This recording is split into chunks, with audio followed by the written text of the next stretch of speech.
Several of you have been asking for an overall review of our 5075E. We're going to do that today. Let's get started.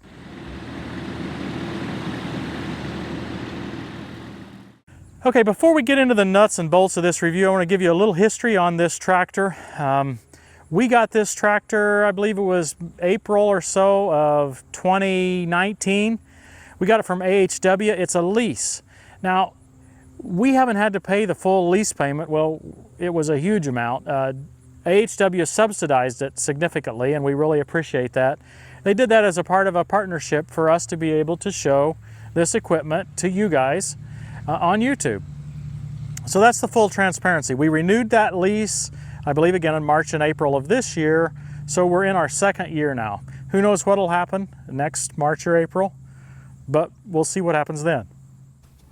Well, I want to start off by saying this probably won't be a traditional review. We're not going to go through just tons of different specifications. We're not really going to be comparing to any other machine. I don't have a lot of experience with other machines of this exact size, direct competitors to this machine, so it'd be hard for me to do that anyway. Rather, what we're going to do is I'm going to talk about some things that I like about this tractor, some things that I've experienced that I think are really worthwhile features, and we're going to talk about some things maybe that I think could maybe be improved a little bit, or maybe that just don't fit my operation, right? So it's entirely possible that some of the things I'm saying may be really good for your operation, maybe exactly what you need, but they may just not be the greatest fit for me. And vice versa. You may find things that I think are really incredible that you might not find use for at all. So we're starting out here inside the cab, and that's really my favorite part of the tractor. The cab is quite spacious. Ouch. The cab is quite spacious. It's very quiet, even though this is an entry-level economy size tractor. We just find the cab to be very, very nice. Now, our cab is equipped with a lot of options, so some of the things I may show you may be options. They may not be on the standard one, and some of them, well, one in particular, this buddy seat that I want to show you, is not even an option on the 5E. My dealer took it from the 5M or 5R, I'm not sure which one, and just made it fit on this 5E. It works great. It's a tight fit for two adults to be in here at the same time. It's a tight fit, but it's still a great feature because having a buddy seat, there's many times where you want to train someone or you want someone to ride just a couple minutes to see an example of what you're doing. Just many reasons why you might want a passenger for a little while. And this one works really great. Now, this machine is equipped with two doors. I believe the right-hand door is an option, and I find that I don't use the right-hand door very much, mainly because of the joystick here is in the way. It makes it hard to get in and out that way. The other reason is the single-point connector on the loader, which I'll show you in a few minutes. It gets in the way of the door opening and working well. So that's a little bit of a challenge. I still like having the door because oftentimes I open up that door to speak to someone. You know, I'll stop and be able to open up and talk to someone. Overall, this tractor, by the way, has 76 hours on it. So we have some time in it. Obviously, it's not really worn out, but it's, we have enough time to have some experience in it. From a transmission standpoint, there are two options. This one has the 12-12 power reverser. That means there's 12 forward speeds, 12 backward speeds. You know, this cat has not been very friendly to me for some time, ever since I ran over him with the tractor. But as of a couple of days ago, our other cat, Mary, disappeared. And so I think Martha here is kind of lonely. He's kind of nuts today. He's not been like this. Okay, it's 12 forward speeds, but it's not like numbered 1 through 12. There's a range shifter, which is A, B, and C. And then within each range, there are 4 gears, numbered 1, 2, 3, and 4. Now, if you want to try to shift while you're moving a little bit, shifting between A, B, and C is not easy, right? You'll grind the gears when you make that shifting if you're rolling at all. But shifting 1, 2, 3, and 4 is synchronized such that you can shift from between any of those pretty easily. You just clutch it and you can shift pretty easily. That makes it very nice to make a quick, relatively quick at least, change in speed that you can't do within the ranges very well. The ranges A1 through 4 are first and slowest speeds, B1 through 4 are the middle speeds, and C1 through 4 are the fastest. The tractor will go up to about 20 miles per hour in C4. It won't quite go slow enough for me using like the brush mulcher or some equipment that I want to just creep along with it. It does not have a creeper transmission, and I do not believe that is an option on this machine. Overall, I'd like to see a hydrostatic transmission or a CVT or some sort of a transmission that I could go variable speed, especially going really slowly. On the other hand, we do pull some heavier implements with this tractor, the 3-bottom plow we have, as well as the 8-foot disc. And for that, I don't think a hydrostat transmission would be very good. Once you've selected the range and the gear that you want to use, you have a couple of choices to actually make the tractor move. You can just move this lever forward without the clutch, and it will start to go forward. If you put it back in neutral, it will stop. You pull it backwards, it goes backwards. You can also use the clutch, okay? If you use the clutch, when this is in forward, you don't move until you let out on the clutch. That leads me to one thing that's not perfect on this machine, or at least on my instance of this machine. The clutch is just a bit jerky. So as I gently let out on the clutch, it doesn't smoothly start, it jumps. My grandfather would have called it a fast clutch. We had an old tractor, a 504 International Farmall tractor that had a fast clutch, as he said. And this feels the same way. As you release the clutch, it jerks just a little bit. Perhaps that's an adjustment issue. If you know anything about that and how to fix that, let me know in the comments section. Okay, another feature that I have used extensively is ePTO, and that's a feature where you can set the PTO to run faster than normal so that you actually run with your tractor not at high idle to be able to get the full 540 RPM. Probably not the best description ever, but I hope you understand. Basically, it allows you to run your throttle at a lower RPM and still achieve 540 RPM on the PTO. A lot of the attachments that we have don't require quite the full horsepower, and so I can use that mode quite effectively. Mowing with that TS10, for example, is perfect with the ePTO feature. Speaking of mowing, I think I could use a TS12 or a 12-foot mower. I suspect a 15-foot mower would be too much for it, but I'm pretty sure that I could handle a 12-foot with no issues. This machine has some features of the really high-end machines, all the way up to the 8R. For instance, it's got places that you can have brackets built in. So I've got a bracket here for my video monitor. I've got some video cameras here from AgCam. We got one up on the loader. I have one in the cab and one pointed backwards. I haven't shown these cameras in detail yet to kind of show you exactly how I use them, but hopefully I can get to that at some point in the future. Meanwhile, I just want you to see this bracket. And this is a Deere part that has a specific mounting here on the side of the cab, and it looks and works very well. The hydraulic controls on this machine are mechanical. So both of my hydraulic SCVs as well as the 3-point have mechanical linkages to the actual controls. This is much like the smaller tractors, say the 1, 2, 3, and 4 series. When you get to the 5M, these become more electronic.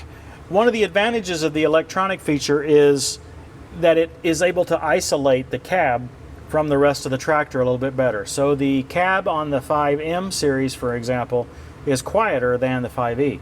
Having said that, I find the 5E to be incredibly quiet. I mean, I think it's rated at 78 dB, but you've heard some audio from other times when we've been inside the cab, even at full throttle, and you've been able to hear clearly. It's very, very nice. The air conditioning system on this tractor has worked flawless for me. It's kept it cool even in the hottest weather. I had one time where I had to turn the fan up to the highest setting, and that was when I had a guy even bigger than me sitting in a buddy seat and we were mowing, and it was probably 95 degrees. You probably saw that video. We teased Christy about being outside for that event. I'm sure she probably didn't care for that. No. I chose to have an air seat put in this cab. This air seat is not even a Deere air seat. It's from Grammar Industries, and my dealer put it in for me. There's not an air seat option for this tractor, but what we're finding is that because the cab is spacious enough and just overall built appropriately, some of these higher end options can be made to fit.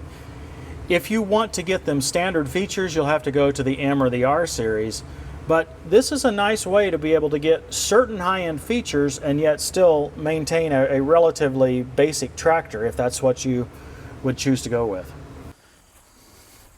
Now, as I was driving the machine this way, I was reminded of one other oddity about the 1212 power reverser, and that is that the reverse goes about 10% faster than the forward. Most of the time, I would think I would like to go a little bit slower when I go in reverse than when I go forward. That's just by moving the shuttle back and forth. The reverse speed is slightly faster than the forward. Just thought I'd let you know. Now let's talk about this loader. This is the 520M MSL, or mechanically self-leveling loader. You can always tell a self-leveling loader by this extra bar at the top and this extra triangle piece here.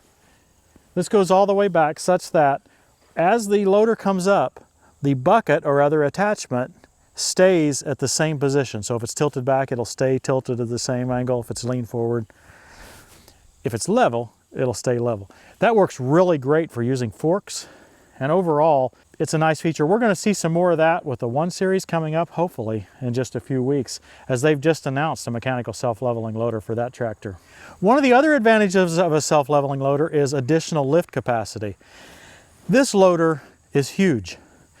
It will lift over 3,000 pounds to full height, and that's way up there. I'm not exactly sure the total height, but it's taller than I have needed to lift so far. At ground level, the bucket breakout force or boom breakout force is over 4,000 pounds. So in theory, you can get over 4,000 pounds off the ground with this guy with forks, and you know, that's a lot of weight. A loader with such a high capacity is going to require a lot of weight on the rear end. And such is the case here, and that presents a bit of an issue. The 3-point ballast, if you have no other ballast on the tractor, even with the cab version, is over 3,000 pounds. I think 3,087 pounds is what they recommend for rear ballast on this tractor. If you have other types of ballast, axle ballast, or what we've recently added, rim guard to your tires, that number drops a little bit, but it's not linear. So in other words, adding 1,000 pounds to your tractor's axle is not the same as adding 1,000 pounds on the 3-point hitch, simply from the way the leverage is made. So you can look at the loader specifications in the loader manual. They have pages for each of the tractors that is supported with this particular loader, and it tells you the ballast requirements. For this one, I believe it's 2,400 pounds if you have 600 pounds on each of the axles. So we now have probably 750 pounds of rim guard on each tire, in each tire. And so we think that the 2,000 pounds that we typically run on the back should be adequate. Now, we're not carrying full loads, but I can tell you that we have noticed extra lightweight on the rear end of this tractor. This is a hefty loader. You can do a lot with this loader. Some folks say that it's too large of a loader for this tractor, and it possibly could be the case, but I like it that way because I like that it's left to the operator to decide how much I can carry, rather than running the loader at its max capacity and clearly not using all of your tractor's capacity. So I like this large loader. Just beware, it requires all of the tractor to do it.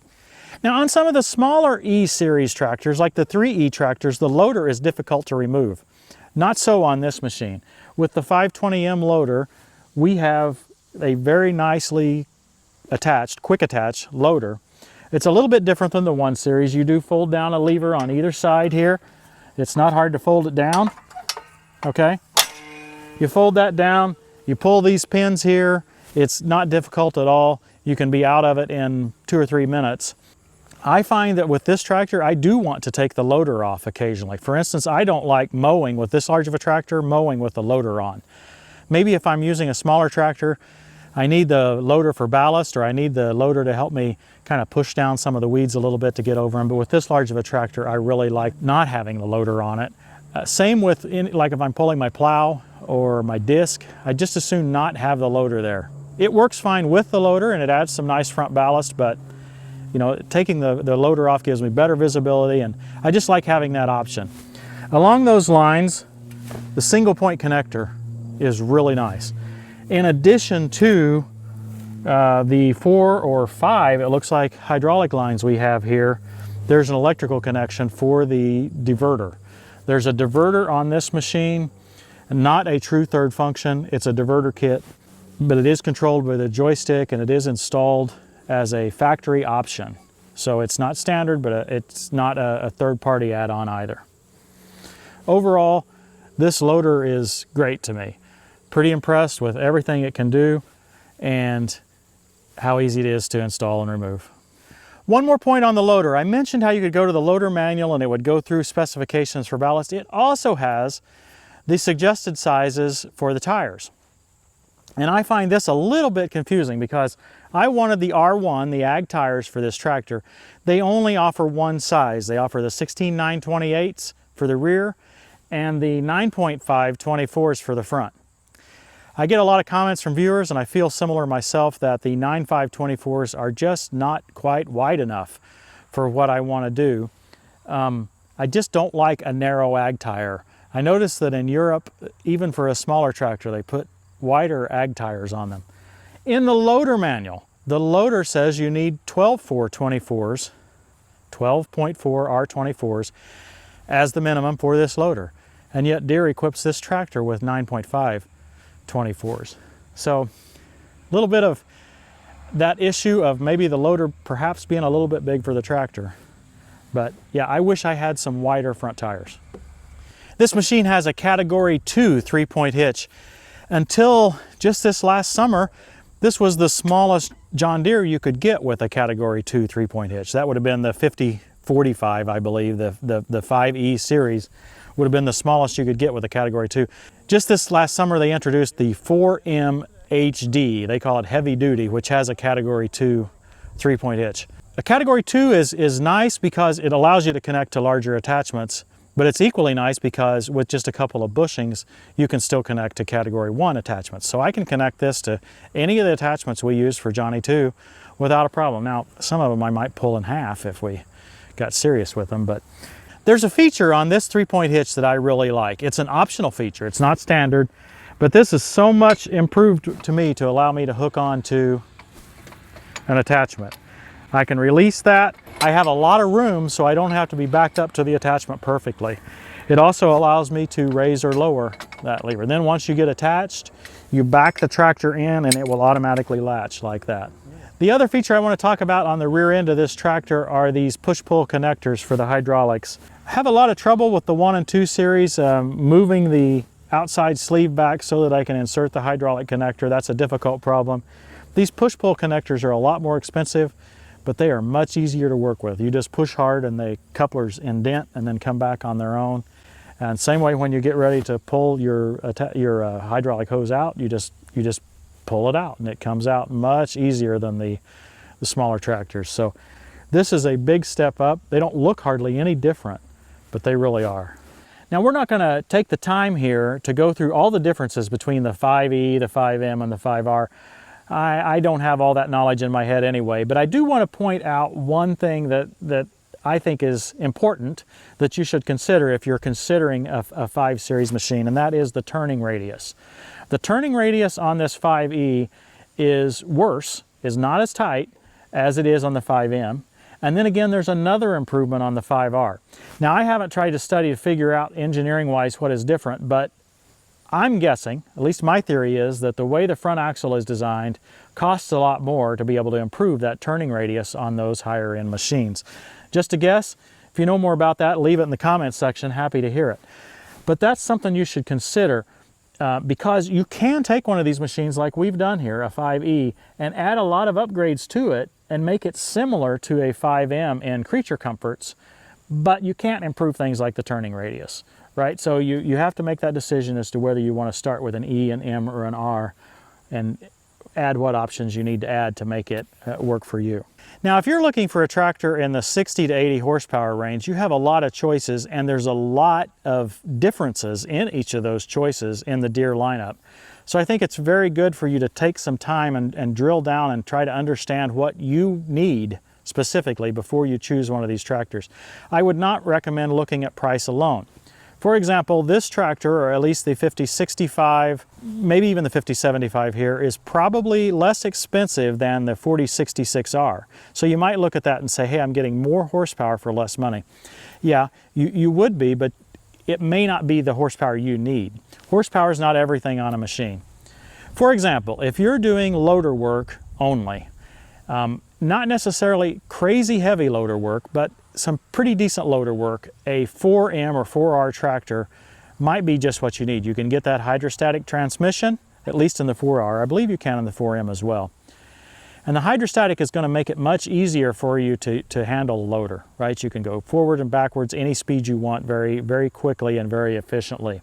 If you're doing more ground engaging work, like plowing, disking, cultivation work, maybe a really heavy box blade, you might find the gear transmission to be more appropriate for you, and then you would need to go to the 5 Series. There are a couple of transmission options in the 5E series, but both of those are still gear drive. There is no variable speed transmission, no CVT, no hydrostatic transmission option available. That's the biggest part of the cutoff. Now, there's one other difference that you should consider, as we talked about earlier, and that's the cab. The cab on the 5E is nice and big and spacious, very quiet.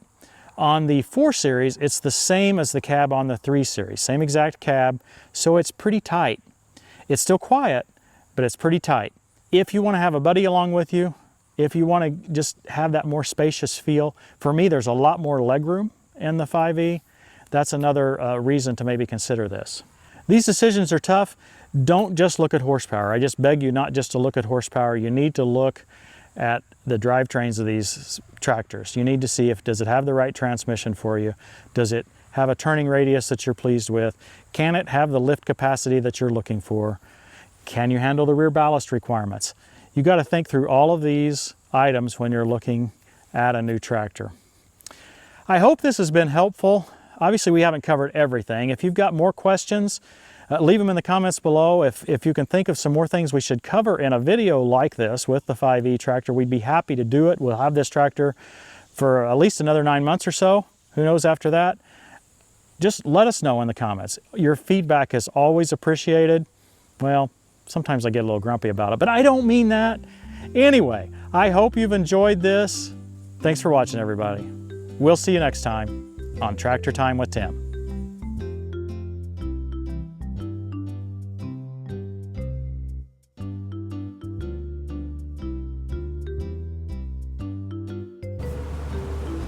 He's He just wants you to pet him.